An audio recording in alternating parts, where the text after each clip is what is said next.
Hello everyone, it's nice to see you all after a long time of course. एक important update है SSC द्वारा। वो update ये है कि जो SSC stenographer skill test evaluation का मेथड था उसमें एसएससी ने कुछ बदलाव किए हैं। Notification in this regard was updated on the website of SSC on 22 of December. So बहुत इंपॉर्टेंट है ये जानना कि वो अपडेट और वो बदलाव क्या है, और जो लोग अभी आने वाले स्किल टेस्ट में अपीयर होने वाले हैं उनके लिए तो बहुत ही इंपॉर्टेंट है। खासकर जो लोग प्रिपेयर कर रहे हैं उनके लिए भी उतना ही इंपॉर्टेंट है। So please listen this video carefully. Please understand what pivotal changes SSC has made in its way and method of evaluating the stenography scripts. Okay. So सबसे पहले जो आया है अभी नोटिफिकेशन में उसको डिस्कस करूंगा। पॉइंट बाय पॉइंट मैं आपको बताऊंगा कि क्या क्या चेंजेस हैं and what effect will it be on the method in which they evaluate the skill test. Okay, और in the end of the video हम लोग एक छोटा सा कंपैरिजन करेंगे कि पहले क्या था मेथड और अब क्या, जो सिग्निफिकेंट चेंजेस हैं उनको डिस्कस करेंगे सो डैट आपको ये समझ में आए कि कौन सी वो चीज़ें थी या वो तरीके थे जिनको आप अभी तक इग्नोर करते आ रहे हो, या जिनको आपको पता है कि इसका कोई प्रभाव हमारे एसएससी पे हमारे सिलेक्शन पे नहीं पड़ेगा, तो आपने उनको कम्प्लीटली ओवरलुक किया है। But now as the fact of the matter stands, अब आप उसको वो इग्नोर नहीं कर सकते। सो ये जानना बहुत ज़रूरी है, खासकर उन लोगों के लिए जो कि अभी आने वाले स्किल टेस्ट में अपीयर होंगे। आप सबको पता है कि समय बहुत कम है आप लोगों के पास। फॉर्चुनेटली और unfortunately on the part of SSC समय काफ़ी कम दिया एसएससी ने, but all we have is the limited amount of time which we actually have. Okay, so the notification goes as follows.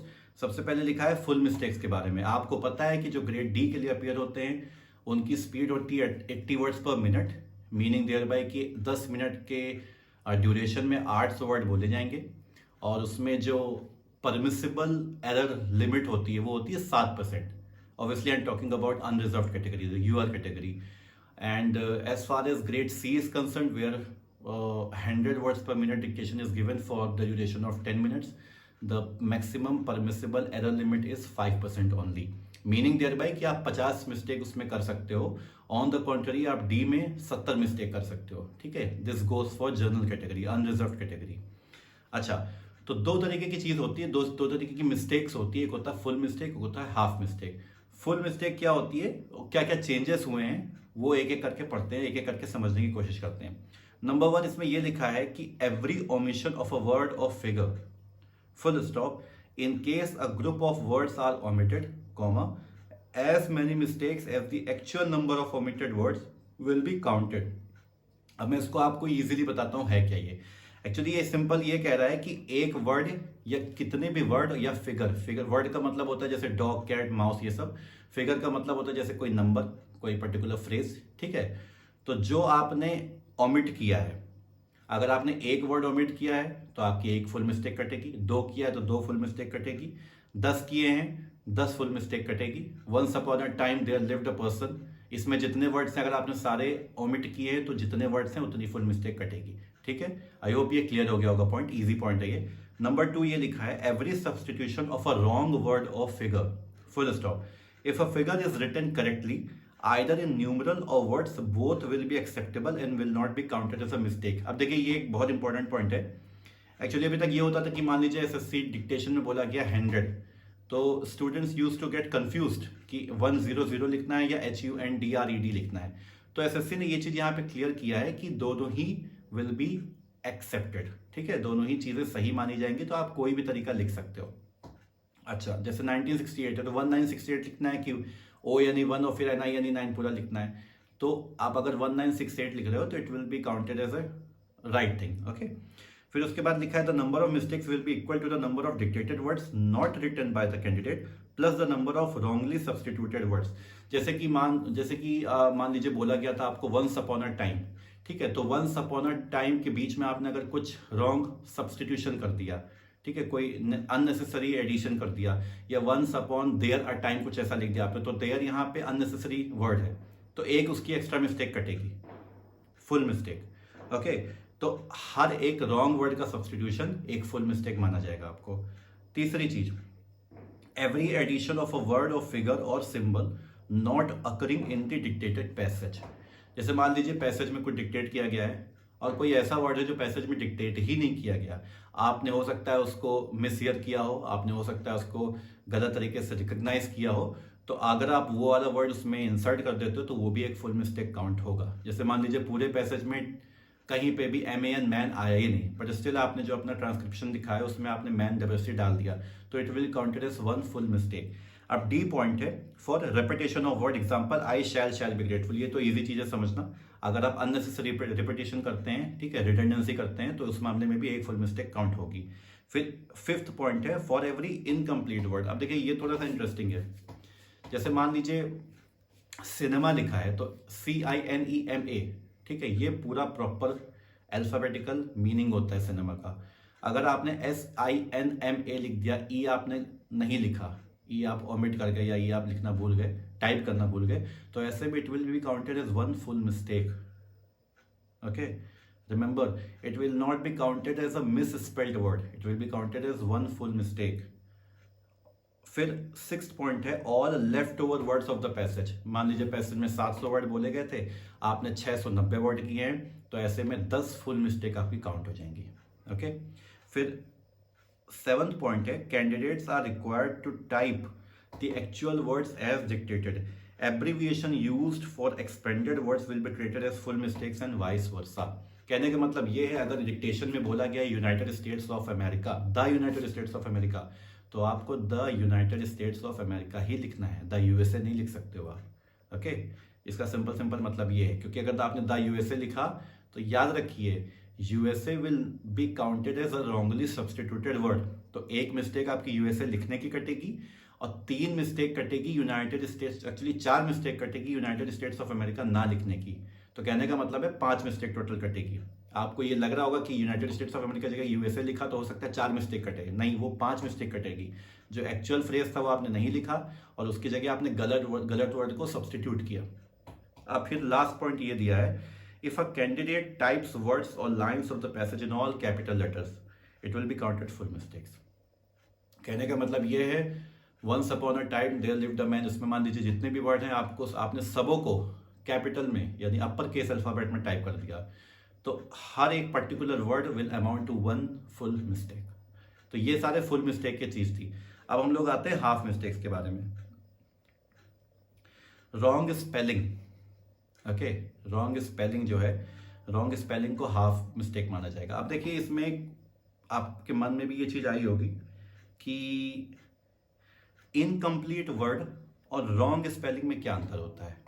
ठीक है, देखिए इनकम्प्लीट वर्ड जो होता है उसका मतलब ये होगा कि जैसे मैंने पहले आपको एग्जांपल दिया था, सिनेमा लिखा, ठीक है, तो एक चीज होती है कि आपने मान लीजिए किसी वर्ड में 7-8 अक्षर आ रहे हैं, 7-8 अल्फाबेट्स आ रहे हैं, तो आपने अगर एक अल्फाबेट को भूल के आपने उसकी जगह कुछ और गलत लिख दिया, ठीक है, बट वो it is recognizable although falsely, but it is recognizable to the extent कि आपकी काफी लोग उसको जो है सही मानते हैं, despite the fact that it has been wrongly spelled. Okay, तो ऐसे केस में उसको मिस स्पेलिंग मानी जाएगी।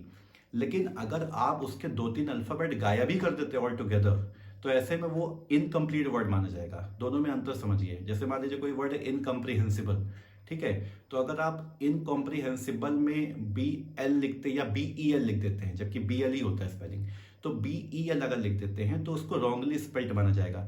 लेकिन अगर आप इनकॉम्प्रीहेंसिबल में BL ही गायब ही कर देते पूरा, ठीक है, लास्ट के 3 अल्फाबेट, तो ऐसे केस में वो इनकम्प्लीट वर्ड माना जाएगा। तो in that sort of case it will be counted as one full mistake. On the contrary, अगर आप 1 या 2 अल्फाबेट की जगह कुछ गलत सब्सटीट्यूट कर देते तो उस केस में वो मिस स्पेल्ड माना जाएगा, हाफ मिस्टेक मानी जाएगी। ठीक है, बी लिखा है using singular for plural noun and vice versa. MEN man था, आपने MEN मैन लिख दिया तो ये भी गलत होगा। MEN मैन था, आपने MEN मैन लिख दिया तो ये भी गलत होगा। In that case it will be counted as one half mistake. Now the C point is omission of every full stop at the end of the sentence or use of full stop at the wrong place of the sentence will be treated as a half mistake। कहने का मतलब ये है, अगर आप full stop लगाना भूल गए तो in that case it will be counted as one half mistake. Secondly, अगर आपने कहीं गलत जगह फुल स्टॉप लगा दिया तो in that case also it will counted as one half mistake. चलिए इस बारे में थोड़ा और डिस्कस करेंगे आगे। डी पॉइंट ये है use of small letter at the beginning of the sentence. अब जाहिर सी बात है, जहां आप फुल स्टॉप लगाना भूल गए हो तो उसके आगे जो आप सेंटेंस शुरू करोगे, you will start the word with the lower case, in that case it will be counted as a half mistake. Fifth point ये है non capitalization of proper nouns, name of a person, place, office etcetera. For example Shyam, parliament house, Bihar, ministry of home affairs, staff selection commission etcetera. तो कहने का मतलब ये जो proper nouns हैं, सन, moon, अर्थ, ठीक है, राम, रहीम, इन सब में जो फर्स्ट अल्फाबेट होता है, आप सबको पता है, it must be a capital alphabet. अगर आप ऐसा नहीं करते हो तो it be counted as one half mistake. अब उसके बाद एक नोट दिया है, उसको पढ़ लेते हैं just for the sake of reading. A, there are words which can be spelled oblique written in more than one form. Full stop. All such spellings, form of words will be acceptable and not will be counted as error. Full stop. For example, the word honorable is written as honorable, honorable, honorable and honorable. All these forms will be treated as correct. तो कहने का मतलब ये होता है कि ये इस चूंकि एसएससी में more often than not parliamentary dictation दिया जाता है, ठीक है, तो ऐसे में लोगों को ये लगता था कि ऑनरेबल हमको किस तरह लिखना चाहिए actually, what will be treated as the right way और मेथड ऑफ राइटिंग ऑनरेबल। और इसी के साथ साथ ऐसे कई और वर्ड्स भी आते हैं, जैसे डेप्यूटी होता है, तो डेप्यूटी को बहुत जगह DEP डॉट लिखा जाता है, but I will advise you people कि आप पूरा DEPUTY लिखें, कभी शॉर्ट फॉर्म मत लिखें। इंडिया में ये चीज़ एक्सेप्टेबल नहीं है, अमेरिका जैसी कंट्रीज में DEP चल जाता है, बट यहाँ पे नहीं चलता है। अच्छा, बात रही ऑनरेबल की, तो ये जितने फॉर्म लिखे हैं, ठीक है, ये 4-5 तरीके जो लिखे हैं, आप इनमें से कोई भी तरीके से लिखोगे इट विल बी एक्सेप्टेबल। अब बस आप अपना कोई नया तरीका मत बना देना वहाँ पे, ठीक है। ये जितने तरीके दिए हैं इनमें किसी भी तरीके से आप अगर ऑनरेबल लिखते हो it will be deemed as correct. B point ये लिखा है, the above guidelines will be valid for Hindi stenography skill test also wherever applicable. Same जो इंग्लिश का पैटर्न है पूरा पूरा वही you can impose on Hindi stenography evaluation as well. Number C is एक फॉर्मूला दिया है परसेंटेज ऑफ अदर, ये इतना इंपॉर्टेंट नहीं है आपके लिए, आप चाहो तो उसको पढ़ लेना, ठीक है। और percentage will be rounded off to 2 decimal places, for example 5.009 will be treated as 5.01। ये सब छोटी मोटी ट्रिफल बातें हैं, इतने जानने की आपको ज़रूरत नहीं है।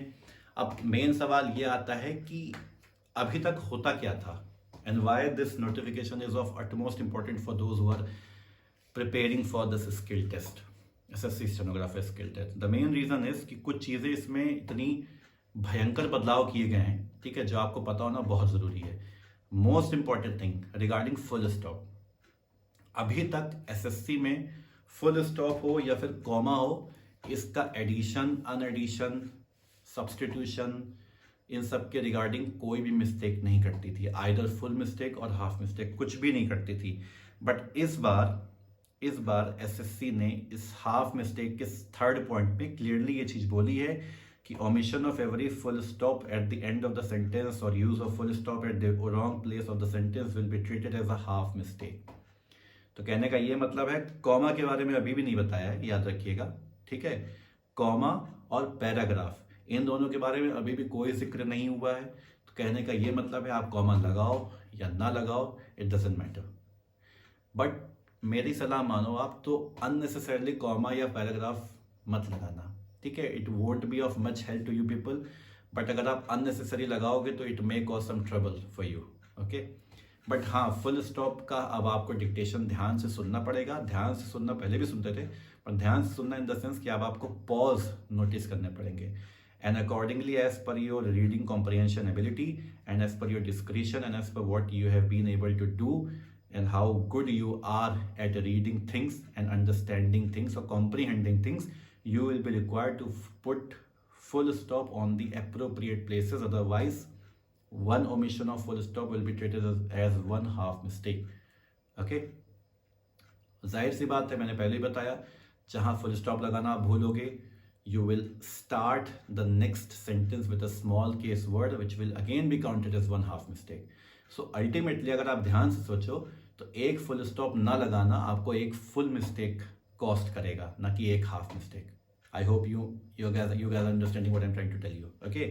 सो मेजर चेंज क्या हुआ है? मेजर चेंज यही हुआ है कि फुल स्टॉप की प्रोमिनेंस, इंपॉर्टेंस, सिग्निफिकेंस अब बढ़ गई है, जो कि पहले नहीं था, ठीक है। उसके अलावा कोई इतना मेजर चेंज नहीं है, जो चीज़ें पहले होती थी वही अभी भी होती हैं। बस मैंने आपसे ये कहा, जो एब्रीवेशंस होते हैं वो जैसे यूज़ होते हैं आप उनको वैसे लिख सकते हो, ठीक है, लेकिन प्रोवाइडेड वो वैसे यूज़ होते हो। लेकिन अपने आप से कोई एब्रीवेशन मत बनाइए, ठीक है। The United States of America तो उसको यूएस, समय बचाने के लिए उसको यूएसए मत लिखिए, ठीक है। That smartest can cost you. तो ये सारी बातें थी, आई होप आपको समझ में आए होंगे। And one more thing, please accept my apology for the fact कि मैं काफ़ी समय से कोई वीडियो नहीं बना पाया। I try my level best कि थोड़ा सा रेगुलरली मैं वीडियोस अपलोड करूं इस चैनल पे। So thank you for your patience and skill test is not that far away.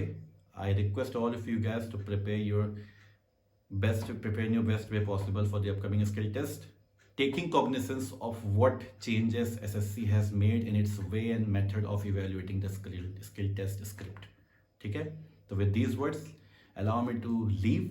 Thank you so much for watching. Please subscribe the channel if you feel that this channel is important for you. Thank you for your patience. Goodbye, take care, and all the best for the upcoming skill test. Jai Hind.